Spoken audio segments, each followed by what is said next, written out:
All right, hello everyone, and welcome back. So it's been a little while since I did a video, but that's probably because there hasn't been much new product coming out. So I have a bit of a new setup today. It's not fully complete, so that's why things might look a little bit different from how they're going to look in the future.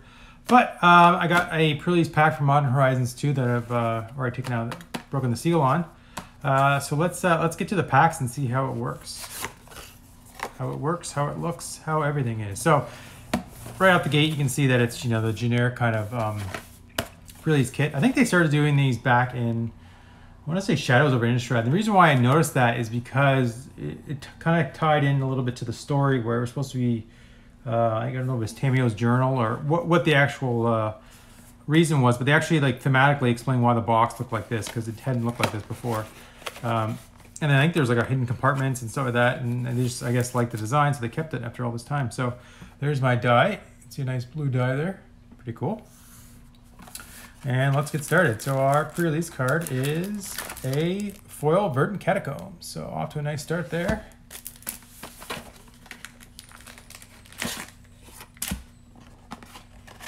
And we get, looks like a little Squirrels the Multiverse. So that's pretty cool. So a little info sheet and explains. And I do like they provide these because, again, a lot of new players, you know, always ask how many lands should I play, and it gives a nice distribution for now mana costs. So it looks like they haven't changed that. That's kind of funny. It still says mana costs in there. So yeah, let's see what's actually included in this pack. So obviously we're going to get the foil Verdant Catacombs. It's stamped. That's a nice get already. So let's see how we do. All right, so we get that shiny Verdant Catacombs. And looks like we get a bunch of tokens. So we get Squirrels, Phyrexian Germs, Treasures. Ooh, I like, they're like Kaladesh treasures. Birds. Ooh, the clue, that's awesome, new clue art. I like that. The bracelet on the skeleton. The beast token, sick. I love the food. That's obviously from the new art. I've taken that from there. A crab. Oh, I love the 0-3 crab. That's sick. And Thopter, I think, is reprinted art, and so is the zombie army. Don't remember what exactly makes a zombie army in this set, but I'm sure we'll find out. So we have 6 glorious packs of Modern Horizons 2 to open, so really exciting. And see how we do. Now, if we could open up like an old school frame Verdant Catacombs, that would make the box. The kit. Sweet. All right, so let's go over some of the new cards. So I'm gonna kind of just go right through these. You can take a look at them. You know, a lot of these cards are, especially the commons, right, are just made mostly for draft. I do like that we got enchantment creatures. And there's Artifact Land, so part of the new cycle. Pretty sweet. Foundry Helix, sacrifice a permanent, deals 4 damage to any target. If you sacrifice permanent with an artifact, you gain 4 life. Oh, that's cute. So you can sack a token just to be able to cast the spell, and then if you want the benefit, you can do that. Oh, that's cool. There's another new Explore creature. And it seems pretty cool. Yeah, that'd been awesome if that was actually in the set for Ixalan block. Search your library for basic land, put it on the battlefield, shuffle. Okay, so it's like a better explosive vegetation because it comes into play untapped. But you don't get, I guess it's a rebound, so it's like very slightly better. Graceful Restoration seems kind of expensive. Constructed. Ooh, Korean Ranger. Very nice. I do like that the reprints have the watermark from the original set logo in it. That's a nice touch. And our rare is Verdant Command. So we're on the Verdant path right now. And our sweet crab token. What is this? Draft archetypes. That's kind of cool. So that's cool that they're doing it not just with usually those would just be like advertisements, right? But I mean, nobody really looks at those. Like this one, right, is just an advertisement for drafting into which is fine. I don't mind them doing that if we're going to be able to get tokens from them. What I don't like is when like it's like double-sided this. It's like, do we really need 2 ads on these cards? It's just going to go straight in the garbage. Basic land cycling is nice. That's good for draft. Ooh, we get a old school bordered Goblin Arachnomancer. Archaeomancer? I don't know how to pronounce it. Pretty sick though. I love opening up the old gold border cards. Like even just seeing those is awesome. Abundant Harvest, so the rare and Mystical Archives. Now, people really shouldn't be complaining though about the original version being rare, because that was kind of the way it was set up. Was that any old card was either going to be rare or mythic. And when I say old, I mean non-standard is what I meant.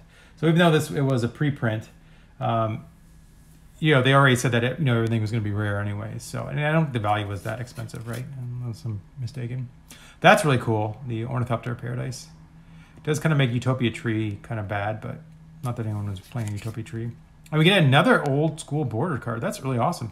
So this is Aeromoeba. So another Aquamoeba from the old Blue-Green Madness. Now this card is interesting. I've seen this pop up in some decks. It was in, I think I've already seen it in the Black-Green Yawgmoth deck that I play. Just because there is a card, I want to say from Return to Ravnica block, but it could be way off.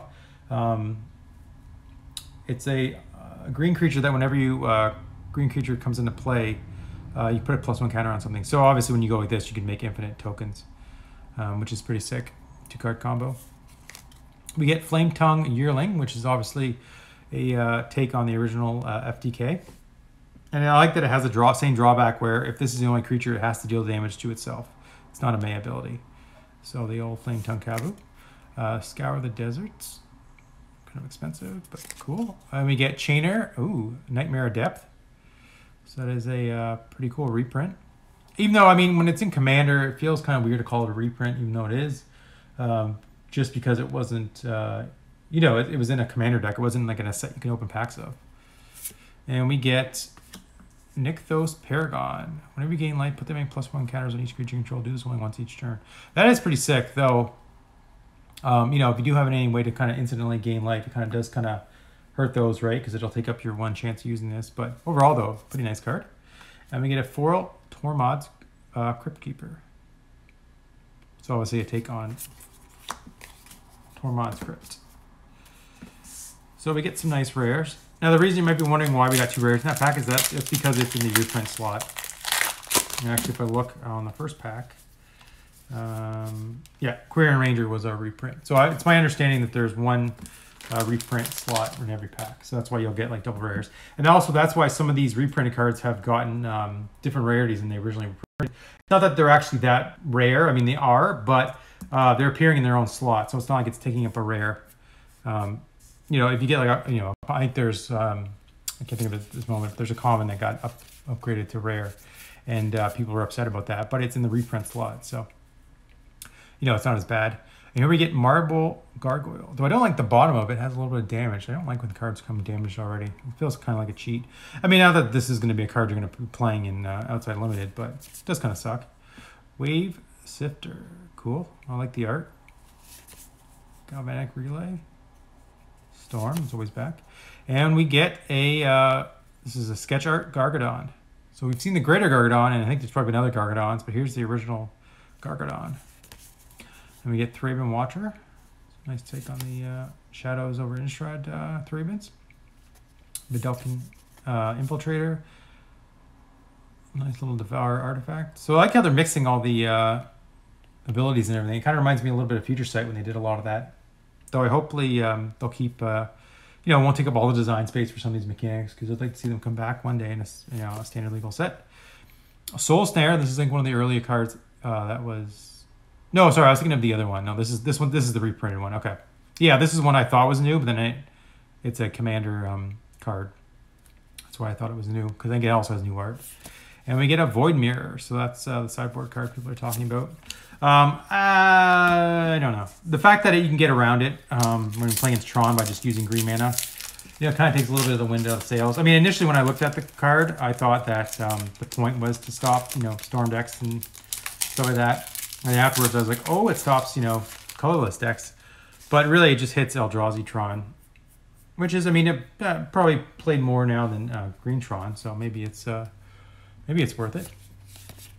All right, so we get. Looks like that's the sketch art Kitchen Nymph. It is weird that there's like sketch art and then there's the old school frame cards as well. Like there's a lot going on, even just at the commons and uncommons.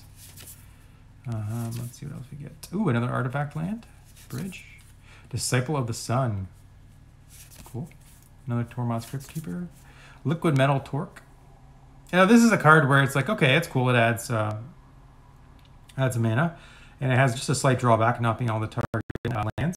But I mean, that's the whole reason why the other card is good, right? So you could destroy lands with Karn and such. So you know, this feels like one of those times where they reprint it. You know, it's like when they reprint an old card that was popular or really good in older formats in the standard, and sometimes people get really hyped about those, and they realize, well, it's not the same format, so it doesn't have the same impact. So, you know, it's one of those situations where Wizards kind of knows that and kind of uses that as a way to generate hype without having to worry about it, you know, destroying format. And I feel like this is kind of the same way, where we see liquid metal coating and it's oh, it adds mana now, that's great, and then it's like, well, it doesn't really do, you know, what you get, you know, the same kind of effect you get from liquid metal coating. So essentially this version is kind of useless, right?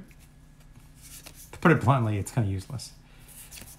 Ooh, we get Arceus Acolyte.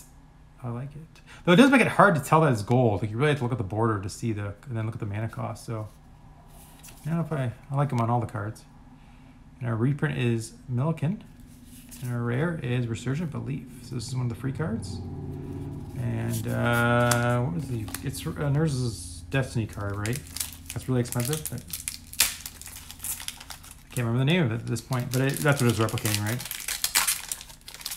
Returns everything from the battlefield to your hand. All right.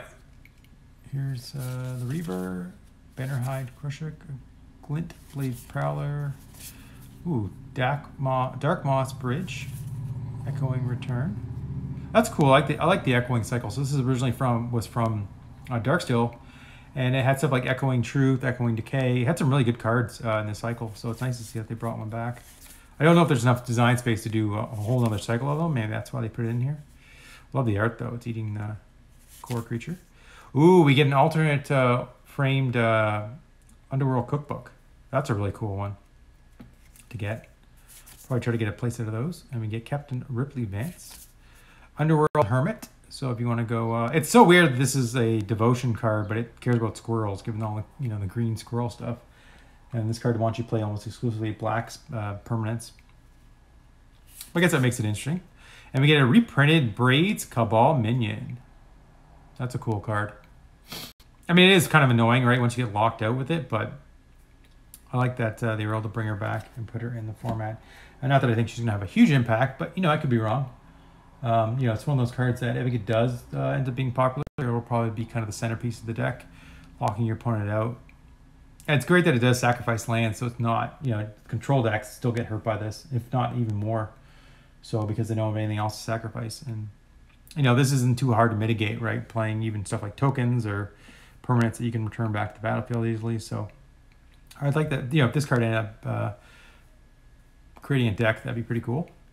And we get Archon of Cruelty. So this is, I think, the card that they're playing right now in the Reanimator decks. Because it's just sick, right? It's kind of like a Titan where it enters or attacks. Opponent sacrifices a creature or planeswalker, discards card, and loses 3 life. You draw a card and gain 3 life. And that 3 life actually ends up being pretty important. I know for some of the blue-black decks I was watching that were kind of Reanimator style, you know, the 3 life is almost more important than drawing the card, you know, depending on how the game's been going. So I don't know if it's going to end up being, you know, good enough to be a tier deck, but, you know, at some point, Archon of Cruelty is going to end up making a splash. And it seems to be like one of the best creatures that's not legendary that you can reanimate, reanimate at this point, which makes me wonder if that's why they, ooh, squirrel token, if that's why they printed it at this point, right? It was so that, you know, Reanimator decks had more options than what they had, because there wasn't too many great things. Like Blazing Archon, Tides Bow Tyrant, those are kind of the old school, you know, standbys, but they're not that amazing. So, ooh, Phantasmal Dreadmaw. So this was a card I think people were excited about, not because it's good or anything, but because it's combining the Dreadmaw with the Phantasmal ability. And another artifact land. I do like that art, though. That's beautiful art. Ooh, we get a nice split card here. Discard a card, then draw 2. Fast and then Furious. Deals 3 damage to each creature without flying. Nice. Radiant Epicure. Converge. Whoops. Specimen Collector. Hunt the Pact. So this is pretty cool that it's instant speed, right? In this case, like, instant make the huge difference. because before you'd have to obviously try to set up a turn where you can play at least one extra spell to get, you know, more value, because otherwise 7 mana for 4/4 isn't great.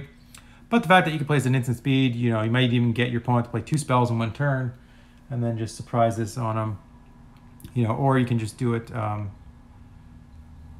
This actually, again, this is another reprint. See, I didn't even realize that until I saw the logo. I thought this was a new card. I thought, oh, this is great. But I guess it's a reprint, so what do I know? And there is Diamond Lion. So there's the Lion's Eye Diamond. That's probably not going to make any waves. And we get a Rakdos Headliner. So pretty good. So overall, we ended up with a Mythic in the pre-release pack, which is pretty good. And we got, that's a foil, that's not anything special. You know, in terms of value, really, obviously we got the Catacombs is the big one, right? Everything else is kind of probably meh. Maybe the Archon, probably worth a couple bucks, but yeah, anyways, thanks for tuning in. I hope you enjoyed watching me open some more packs. I'm going to have some more box opening coming up soon. I have a set booster I'm going to be doing, and then a draft booster as well. So stay tuned for those, and thanks for watching. Okay, bye.